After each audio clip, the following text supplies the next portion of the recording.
You're flying toward Iraqi airspace when suddenly your cockpit alarms light up. Your navigation system insists you're 80 nautical miles off course, drifting straight toward Iranian airspace without authorization. Your GPS display shows your aircraft looping in perfect circles at 35 kilometers per hour. But here's the terrifying truth. You haven't moved an inch.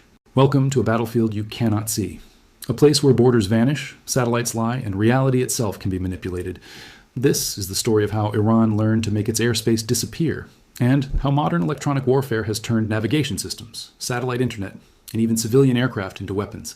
This is electronic warfare in 2026, and it is quietly rewriting the rules of global conflict. On January 8, 2026, Iran went dark.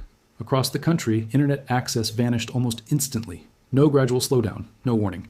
One coordinated blackout that disconnected millions from the outside world. For weeks, protests had been spreading through Iranian cities as economic collapse pushed citizens into the streets. The regime's response was immediate. Shut down communications, silence witnesses, erase visibility. But this time, the protesters had a backup: Starlink. Elon Musk's satellite internet system promised something revolutionary: connectivity from orbit, beyond the reach of state-controlled infrastructure. Thousands of Starlink terminals had been smuggled into Iran, allowing activists and journalists to bypass censorship entirely. Satellites in space, everyone believed, were untouchable. They were wrong.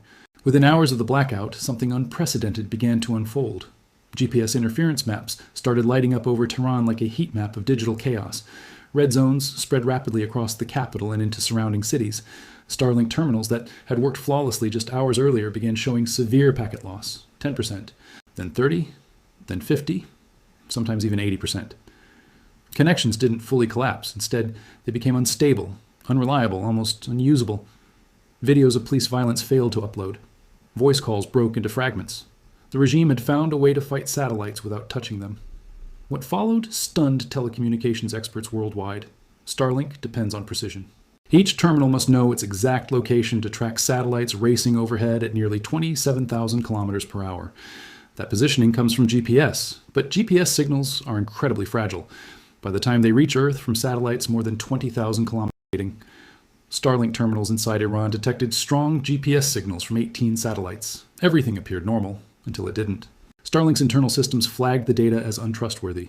The terminal knew it was being deceived. Its anti-spoofing defenses activated, disabling GPS entirely. But recognizing deception doesn't undo its effects. With GPS compromised, Starlink switched to backup positioning methods, calculating location by measuring signal delays from passing satellites. This method works, but it's slower, less accurate, and far more demanding. The system entered what engineers call survivability mode. Connectivity remained, but performance collapsed. Persistent packet loss, unstable bandwidth, inaccurate beam tracking. The connection survived, but barely. For protesters, journalists, and activists, it was enough. The regime didn't need to shut Starlink down. It only needed to make it unreliable. And this wasn't happening in isolation.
Across the Middle East, GPS spoofing has become routine. In 2023, more than 20 civilian aircraft flying through Iraqi airspace reported sudden navigation failures, showing them dozens of miles off course, often drifting toward Iranian airspace without clearance. In one case, a flight crew reported their autopilot behaving erratically, turning left and right as alarms flooded the cockpit. GPS failed on the aircraft and both backup tablets simultaneously. Even the inertial reference system stopped functioning. They were forced to rely on radar guidance all the way to Doha. The pilot's report was blunt. We nearly entered Iranian airspace. Best case, a diplomatic incident. Worst case, the aircraft is shot down. Israel has built its own GPS denial zone, extending hundreds of kilometers outward. Devices across the eastern Mediterranean routinely display false locations, Beirut, Cairo, or open sea, while physically sitting in Tel Aviv. During the June 2025 Israel-Iran conflict, GPS interference surged dramatically. Nearly 1,000 vessels per day in the Persian Gulf experienced navigation disruptions. The interference persisted throughout the 12-day conflict. On June 17th, 2 oil tankers collided in the Gulf of Oman at night. GPS jamming was investigated as a contributing factor. Shipping companies began avoiding nighttime transit through the Strait of Hormuz. With fewer operating hours, congestion skyrocketed. Without firing a single missile at civilian shipping, a regional conflict had disrupted one of the world's most critical energy corridors. 20% of the world's oil passes daily through the Strait of Hormuz. Disrupt GPS there, and you don't just create navigational chaos, you threaten global energy security itself. And this is the invisible war most people never see. In January 2026, just days before Iran launched its campaign against Starlink, something unusual happened. Without any prior notice, Iranian authorities abruptly shut down the country's entire airspace. Flights were grounded, rerouted, or canceled across the region. The closure lasted 5 hours. No explanation was ever provided. For airlines, this wasn't just an inconvenience. It was a warning. By that point, many carriers were already avoiding Iranian airspace altogether. Tensions were high, air defense systems were on alert, and the risk of fatal misidentification was no longer theoretical. The European Union Aviation Safety Agency issued an official conflict zone bulletin advising all operators to stay clear of Iranian skies. The concern was rooted in hard lessons learned the tragic way. In January 2020, Iranian air defense forces shot down Ukraine International Airlines Flight 752 shortly after takeoff from Tehran. All 176 people on board were killed. The aircraft was mistaken for a hostile target during a period of heightened military alert. This occurred just hours after the U.S. Federal Aviation Administration banned American carriers from flying over Iran and Iraq, following Iranian missile strikes on U.S. bases. Since 2017, Iran has also conducted ballistic missile tests without issuing warnings to civil aviation, creating invisible dangers in what should have been controlled airspace. Taken together, GPS spoofing, unpredictable airspace closures, elevated missile readiness, and a documented history of civilian aircraft being shot down, Iranian airspace has become one of the most hazardous in the world. Today, most international airlines route far around it, flying south over Egypt and Saudi Arabia instead. The detours cost time and fuel. But the alternative, entering airspace where navigation systems may lie and air defenses may misidentify targets, is simply unacceptable. Iran has effectively cloaked its skies, not by hiding them, but by making them unreliable. Pilots cannot trust their instruments, ships cannot rely on navigation systems, even satellite internet terminals cannot trust their own positioning data. This is modern air defense. You don't need to shoot down aircraft if you can make the risk so high that no one dares to enter at all. But if Iran's use of electronic warfare is defensive, what Russia is doing in Ukraine is something else entirely. Moscow has taken the same satellite internet technology Iran tried to suppress and turned it into a weapon capable of striking hundreds of kilometers behind enemy lines. The system at the center of this transformation is Starlink. In January 2026, Ukrainian military technology analyst Serhiy Beskresnov, known by the call sign Flash, revealed something that stunned defense experts worldwide. Russian forces were no longer experimenting with Starlink-guided drones. They were deploying them at scale. Hundreds of attacks, not near the front lines, but deep inside Ukrainian-controlled territory. Residential buildings were hit. Energy infrastructure was targeted. Even a passenger train came under attack. Flash described it bluntly. Modern communication technology had been turned into an instrument of terror. The tactical advantage was enormous. A Starlink-enabled BM-35 drone can travel up to 500 kilometers. From launch points inside Russia or occupied territory, these drones can reach almost all of Ukraine, all of Moldova, and even parts of Poland, Romania, and Lithuania. The Institute for the Study of War confirmed the calculations. For the first time, NATO territory fell within the effective range of low-cost drones guided by satellite internet. To understand why this is such a breakthrough, you have to understand the limits of traditional drone warfare. Most attack drones rely on radio control from operators on the ground. That makes them vulnerable. Radio signals can be jammed, range is limited, operators must stay relatively close. Ukraine exploited these weaknesses effectively, building dense electronic warfare zones that blinded drones, cut control links, and caused them to crash harmlessly. Russia responded by developing fiber optic guided drones. These used physical cables to maintain control, making them immune to jamming. But cables bring their own problems: weight, drag, and most importantly, distance. Even the best systems struggle to exceed 50 kilometers. 100 kilometers is near the physical limit. Starlink erased those limits overnight. A Starlink mini terminal costs only a few $100s. It weighs less than many smartphones, and it connects directly to satellites, bypassing ground-based jamming entirely. Mounted on a simple Molniya drone, often made from plywood and cheap electronics, it becomes a precision-guided weapon capable of flying hundreds of kilometers, receiving live updates and adjusting its course in real time. Flash reported that Starlink-guided Molniya drones struck energy infrastructure in the Chernihiv region. In swarm attacks, roughly 1 out of every 3 drones reached its target, specifically because satellite guidance allowed it to bypass Ukrainian electronic defenses. These drones couldn't be jammed. The only way to stop them was to physically shoot them down, if defenders even detected them in time. On January 27, 2026, one such drone struck a passenger train in eastern Ukraine. The hit was so precise that it impacted the middle of a moving train. Analysts concluded the drone must have been receiving real-time guidance, likely via Starlink or an advanced mesh communication system. The strike demonstrated something chilling. Cheap drones, guided by satellite internet, could now hit small, moving civilian targets with deadly accuracy. The scale of the campaign was staggering. Ukraine, as Minister of Digital Transformation, reported that Russia launched more than 6,000 drones in a single month, more than double the number from the same period a year earlier, and an increasing share of them were satellite-guided. This raised an obvious question. Starlink is banned from operating in Russia under U.S. sanctions. So how were Russian forces obtaining so many terminals? The answer exposed the limits of modern sanctions. Starlink units are purchased legally in third countries by intermediaries in the Middle East, Central Asia, and East Asia. They are smuggled across borders, activated with foreign accounts using false identities or shell companies, and then integrated directly into military systems. Recovered drones revealed Starlink terminals paired with advanced processors and high-resolution cameras. Multiple drone models, from Molniya platforms to mass-produced Shahed variants, have been modified to carry satellite terminals. By late January 2026, Flash summarized the situation simply. Starlink-equipped drones were everywhere. Russia was no longer testing this technology. It had fully weaponized it. Ukraine's government did not stay silent as evidence mounted that Russian forces were weaponizing Starlink. Digital Transformation Minister Mikhailo Fedorov contacted SpaceX leadership directly, reaching out to company president Gwynne Shotwell and Elon Musk himself. Ukraine proposed urgent technical solutions to prevent Russian misuse of the satellite network. The exact countermeasures were not disclosed, but by early February 2026, Kyiv announced a major change. Ukraine introduced a verification system, what officials described as a whitelist. From that point forward, every Starlink terminal operating inside Ukraine would need to be registered and authenticated. Devices that failed verification would be automatically disabled. Fedorov promised the process would be quick, straightforward, and accessible for civilians, businesses, and frontline users alike. Instructions would be published, and legitimate Ukrainian users would retain uninterrupted access. Elon Musk responded publicly on X, stating that measures to block unauthorized Russian use of Starlink had been effective. "Let us know if more needs to be done," he wrote. Fedorov replied with public appreciation, saying that thanks to the initial steps taken, no Ukrainians had been killed by Russian drones using Starlink in recent days, calling that outcome priceless. On the surface, the exchange appeared cooperative, but beneath it ran serious tension.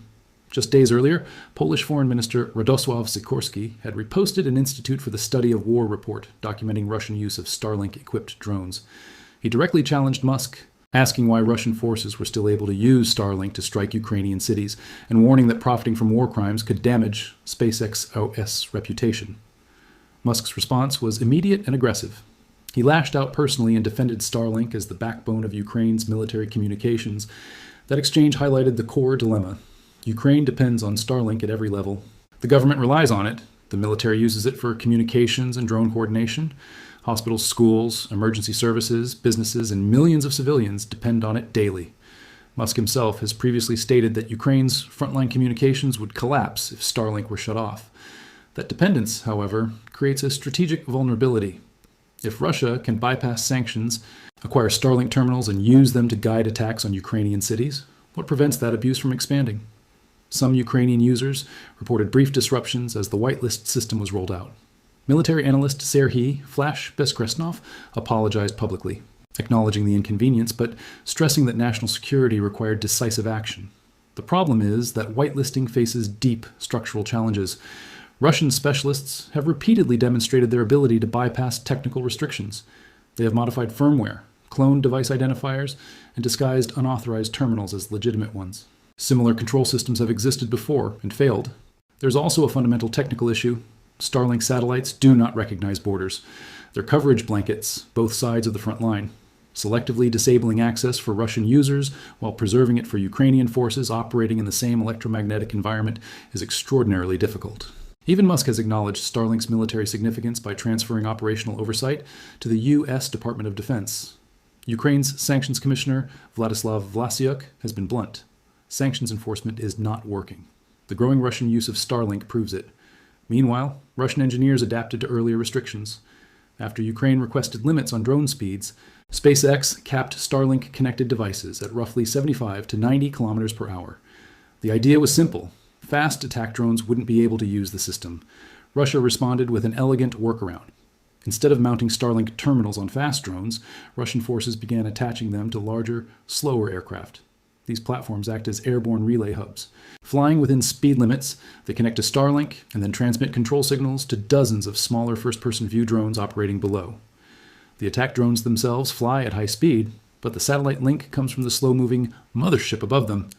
This turns one Starlink terminal into a force multiplier.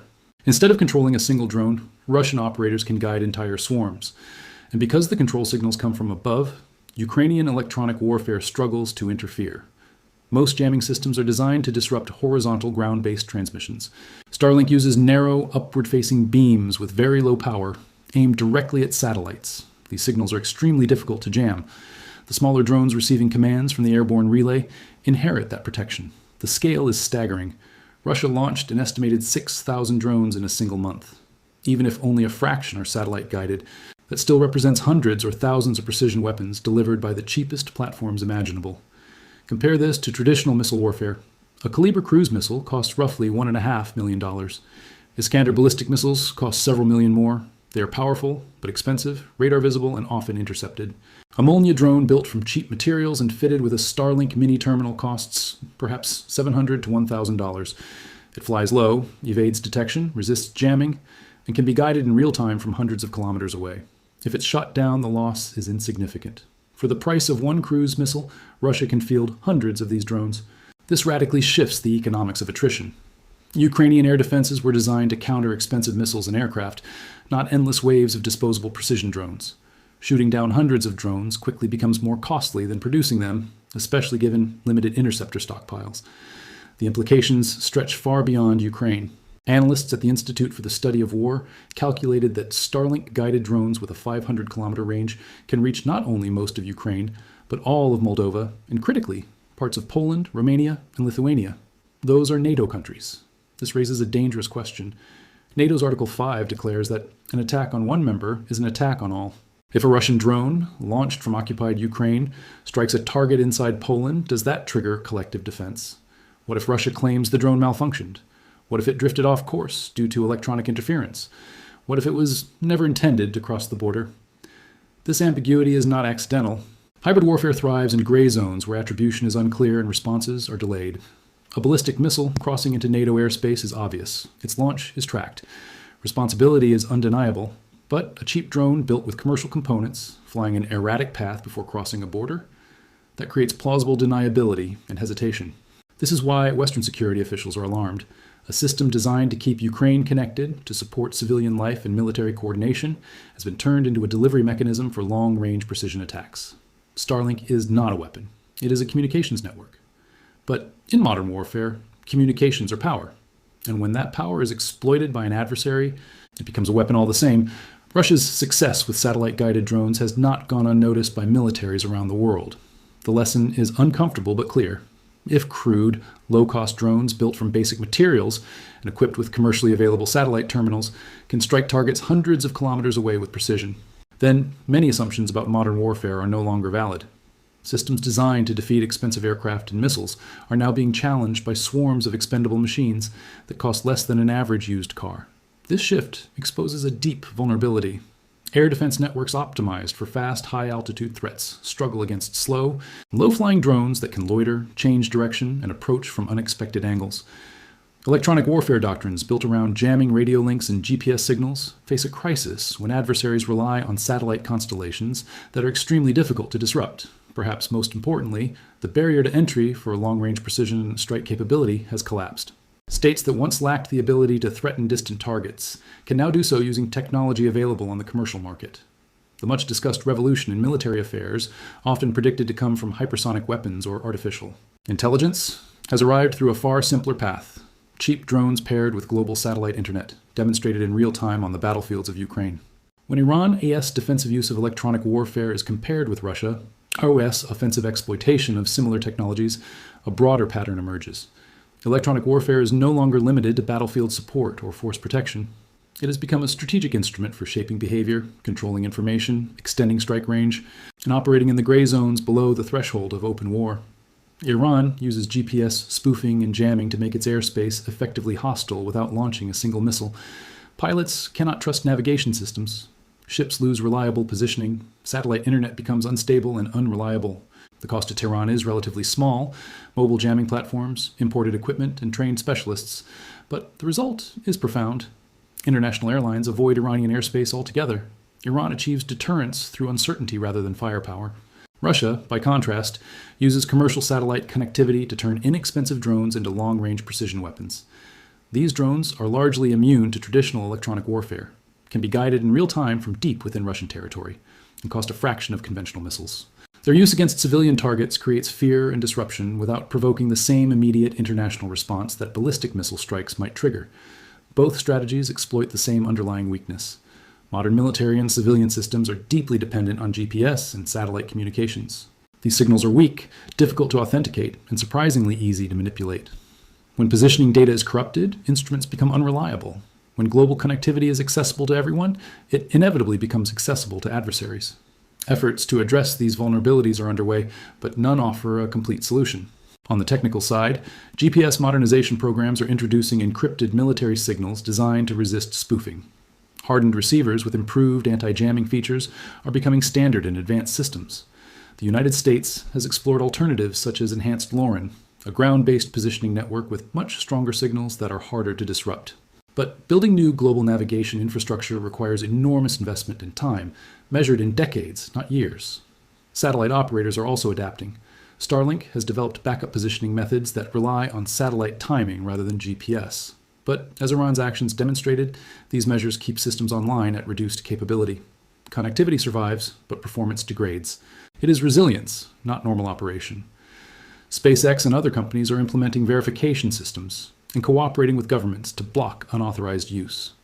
Yet history shows that determined actors with access to international supply chains usually find ways around restrictions. The political challenges are even harder.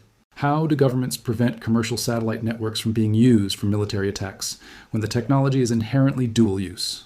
Speed limits can be imposed, but adversaries adapt using relay platforms. Geographic restrictions are difficult because satellites do not recognize borders. Whitelisting systems can be bypassed through cloning or compromise. Shutting down services entirely in conflict zones punishes civilians and weakens friendly forces, while doing little to stop determined adversaries. At the heart of the issue is a fundamental shift. Electronic warfare capabilities that once required state-level resources are now commercially accessible. GPS spoofing tools are sold openly. Jamming equipment is marketed for testing and research. Satellite terminals are consumer products.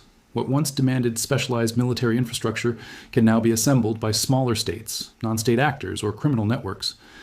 This democratization of electronic warfare is accelerating. As satellite constellations grow larger and more numerous, the electromagnetic environment becomes more crowded and contested. As positioning and timing systems integrate more deeply into critical infrastructure, disruptions become more damaging. As autonomous systems and drones proliferate, satellite-guided control becomes a decisive advantage. A new domain of conflict is emerging, one where battles are invisible, weapons are electromagnetic signals, and the battlefield stretches from the Middle East to Eastern Europe and beyond. Several trends are now unmistakable. First, airspace and the electromagnetic spectrum can be contested without traditional military force. Iran can effectively deny access to its airspace through electronic uncertainty alone. Second, commercial technology has become central to military operations, creating dependencies that are difficult to manage or control. Third, the cost of precision strike capability is falling rapidly while its effectiveness increases, reshaping deterrence and escalation calculations. Fourth, gray zone tactics that obscure attribution and intent are becoming standard, complicating responses and reducing the likelihood of decisive retaliation. And finally, the boundary between civilian and military systems is eroding. Measures aimed at protecting military assets inevitably affect civilians, while civilian technologies increasingly shape military outcomes. This is not a future problem. It is happening now, and the rules for this new form of warfare are still being written. So what comes next? In the near future, escalation is almost inevitable. Electronic warfare tools will become more advanced, and so will the countermeasures designed to defeat them. GPS reliability in contested regions will continue to decline. Militaries and governments will invest in alternative navigation systems, layered positioning methods, and hardened communications. Satellite internet providers will roll out stricter verification, smarter restrictions, and more resilient architectures. Armed forces will adapt their tactics, learning how to exploit these systems and how to survive when they fail. But the long-term consequences run far deeper. We are entering an era where electronic systems cannot be fully trusted anywhere near a conflict zone. Navigation data may be false, satellite connectivity may be manipulated, communications may be intercepted, delayed, or subtly altered. This uncertainty does not stop at the military level. It reaches into civilian life. Commercial aviation, maritime shipping, financial systems, telecommunications networks, and critical infrastructure all rely on signals that can now be disrupted or deceived. The kind of electronic warfare once limited to active battlefields is no longer geographically contained. What we see today in Iran, Ukraine, the Baltics, and the Middle East could appear anywhere political tensions rise. The long-held assumption that civilian technology exists separately from military conflict is rapidly collapsing. Your phone's GPS, your car's navigation system, your internet connection, these are no longer neutral tools. They can become targets, weapons, or unintended casualties of conflicts you may not even realize are unfolding. This means the battlefield is no longer just somewhere else. It is invisible, persistent, and all around us. Most people will not know it exists until systems fail without warning. Instruments display impossible locations. Flights are rerouted, ships lose position, or connections degrade for reasons no one can clearly explain. This is the reality of modern conflict. Iran can effectively shield its airspace by undermining electronic trust, forcing pilots and vessels to steer clear without a single missile launch. Russia can identify satellite links, attach them to low-cost drones, and create precision strike weapons capable of reaching hundreds of kilometers beyond the front line, at a fraction of traditional costs. Both states are using electromagnetic warfare to achieve strategic objectives while remaining below the threshold of open conventional war. The technology is already here. The methods have been proven, and the full implications for national security, global commerce, and everyday civilian life are only beginning to emerge. In the modern era, the battlefield is no longer defined solely by land, sea, and air. It exists in the electromagnetic spectrum. It lives in navigation signals that may be false, in satellite links that may be compromised, and in the invisible systems modern society depends on to function. In this new form of warfare, perception can no longer be trusted. Instruments can mislead. Devices can fail you. Reality itself can be distorted without warning. This is electronic warfare in the 21st century, where power is exercised quietly, technology becomes a weapon, and conflict unfolds in plain sight, unseen by most. The invisible battlefield is already here, and whether people realize it or not, they are already standing on it.